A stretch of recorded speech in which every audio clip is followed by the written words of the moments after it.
This past weekend, we saw one of the largest protests in American history. In Washington, D.C., over 100,000 people marched and rallied calling for gun control and new gun reforms. Around the country and even in other countries, people also joined in the protest calling for American gun control.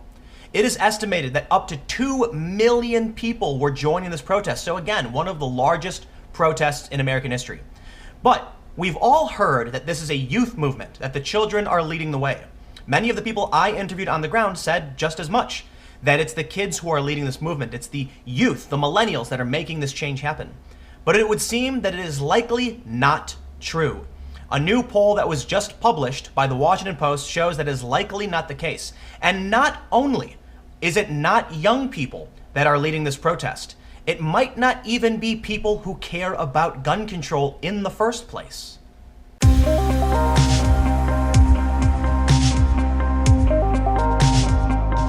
Following the Parkland shooting, students stepped forward to call for change. Some students, most of the ones we've seen in the press, are actively calling for gun control reforms.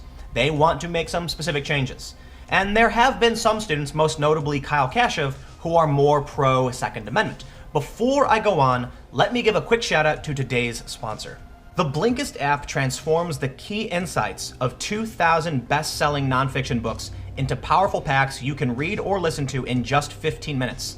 Over 5 million people are using Blinkist every day to glean the insights they need to become their best selves. Right now, Blinkist has a special offer just for you guys. You'll get 20% off by visiting the link in the description below. That's Blinkist.com/Tim Pool. So for those that are interested, I've included the link below, Blinkist.com/Tim Pool. Check it out and sign up today.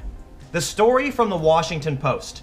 Here's who actually attended the March for Our Lives. No, it wasn't mostly young people, by Dana R. Fisher. I do want to point out before reading through the story that I'm not a huge fan of the Washington Post because there have been too many instances where I have caught them publishing bad information. But keep that in mind and let's check out this story. In the days before and after more than 2 million Americans participated in the March for Our Lives, the gun violence conversation has focused on the Marjory Stoneman Douglas survivors and their student movement. However, the young faces of the advocates have created an assumption that youth and students are the core of the movement.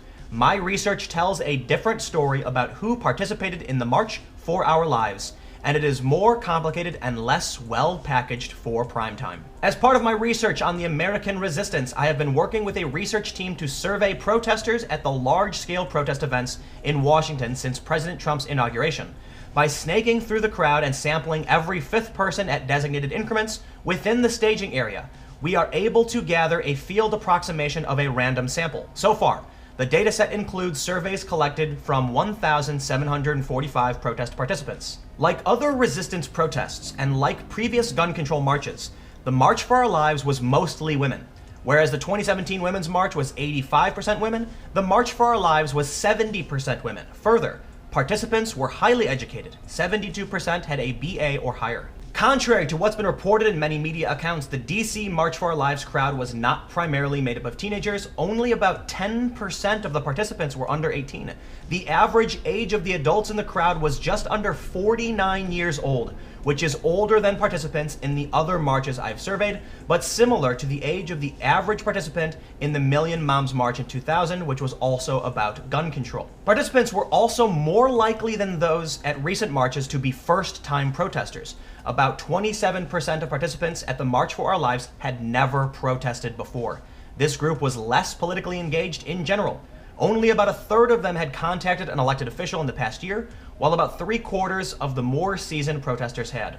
Only 12% of those people who were new to protesting reported that they were motivated to join the march because of the gun control issue, compared with 60% of the participants with experience protesting. Instead, new protesters reported being motivated by the issues of peace and Trump, who has been a galvanizing force for many protests. 79% identified as left-leaning, and 89% reported voting for Hillary Clinton. So here's what we can say based off this story from the Washington Post. It is not mostly teenagers. It is mostly adult women, 49-year-old women with college degrees, Most of them claim to have voted for Hillary Clinton. And of people who are new to protesting, most of them were not there for issues of gun control. So let's say this one more time. The event was not young people, and of new participants, it was not about gun control. It was mostly about peace, and half of new participants said it was about Donald Trump. If you watch my video from the event, I pointed out almost immediately when the video starts that although many people are there holding signs about gun control, many others were just holding general leftist signs, things that were anti-Trump or for other issues pertaining to left-wing ideology. It would seem that there was a decent amount of people in the protest who weren't there for gun control, and it would also seem like the Washington Post has data to back that up. So let's take a look at what Donald Trump's stance on the gun debate is, because a lot of people on the right have been extremely critical of Trump over things he has said recently. And if we hop over to this Fox News story, where does Trump stand on gun control? A look at the president's views. The story talks about Trump has defended the Second Amendment. He is pro-NRA, tweeting many times that the people of the NRA are patriots, and that he has floated the idea of arming some teachers after the Parkland shooting. Trump drew heavy criticism for calling for a bump stock ban and background checks. Trump has called for strengthening the federal background check system for gun purchases, saying it should be a bipartisan effort to do so. The president has often promised to back very strong improvement and strengthening of background checks, including on social media. Additionally, Trump has said he supports a ban on bump stocks, an attachment that allows semi-automatic rifle to resemble a fully automatic rifle. The devices were used in the 2017 Las Vegas concert massacre that left 58 people dead. The Justice Department has started the process to amend federal firearms regulation to clarify that the law defines bump stocks as machine guns, which are largely already illegal in the US. As for the more controversial statements from Trump on the gun issue, he said, "Take the guns first." Trump stunned Republicans and gun right activists, including the NRA, when he suggested law enforcement officials should be able to confiscate people's firearms without a court order if doing so would prevent tragedies. "Take the guns first. Go through due process second," Trump said during a meeting with lawmakers at the White House. "I like taking the guns early." Dana Lash told Fox News the NRA would protect due process for innocent Americans. "We stressed this to the president," she said. "It is a foundational principle of this country, and due process must be protected and respected in terms of going around any solutions." So why do I bring up Trump's position on guns? Well, as I mentioned, many people at the March for Our Lives were purportedly there because of their opposition or concerns about Donald Trump. But it would seem that Donald Trump is actually more moderate on the gun debate issue. In some instances, he does side with Democrats. In other instances, he sides with Republicans. It's not so cut and dry. So it's interesting that instead of focusing on gun control, many people were there simply because they didn't like Trump. But outside of that, let's talk about the ramifications of the latest gun control debate, the incident in Florida, and what March for Our Lives has resulted in. Because it's kind of having what we call the Streisand effect, meaning that because of the calls for gun control, because of the news that has been circulating in these protests, it would seem that donations to the NRA are actually going up. From CNN, donations to the NRA tripled after the Parkland shooting. In January, the NRA collected almost $248,000 in individual contributions. In February, they collected more than $779,000. It is no secret that interest in guns and gun sales, as evidenced by anecdotes and manufacturing numbers, have until recently gotten boosts from mass shootings. So it would stand to reason that donations to the NRA would get a bump as well. The nonpartisan Center for Responsive Politics, which tracks political spending, tracked itemized contributions in the days before and after the shooting. According to their data, in the 2 weeks after the shooting, itemized contributions to the NRA doubled from the previous 2 weeks. They also found the number of people contributing in the 7 days after the shooting increased almost 500% from the week before. But although the NRA's contributions have gone up, it would seem that gun sales have actually gone down. Whether or not any of this is actually related to the Parkland shooting or March for Our Lives is pretty hard to determine.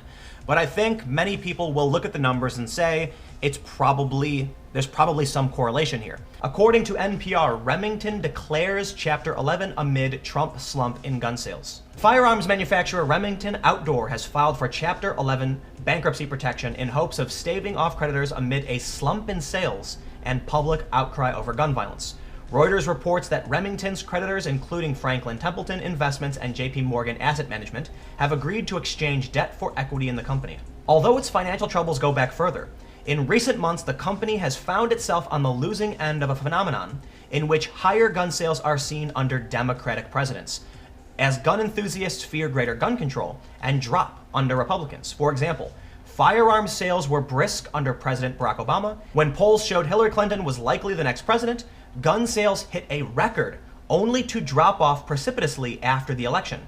Industry observers have dubbed the current downturn in sales the Trump slump.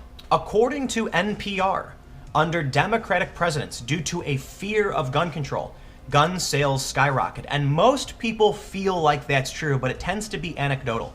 We do have some information from manufacturers, and a lot of people at gun shops tell these stories about how whenever there's call for gun control or whenever there's a Democratic president, people want to buy more guns in case you can't get them later. And because Trump is seen as being better on gun control, people aren't buying, so gun sales are down.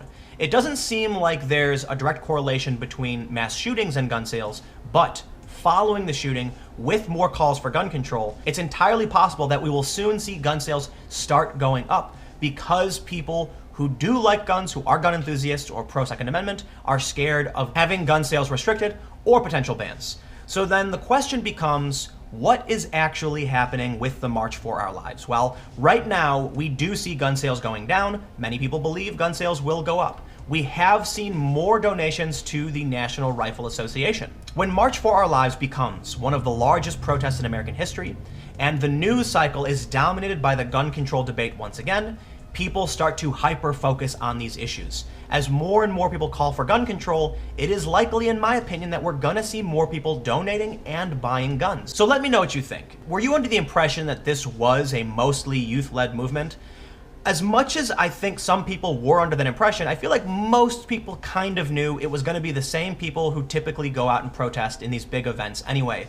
It doesn't seem like anything's really changing, and in my opinion, it's going to be all very predictable. I think gun sales are going to go up. I think donations are going to go up. I think the protest will have the opposite reaction that these people want, unless their goal is to encourage gun sales.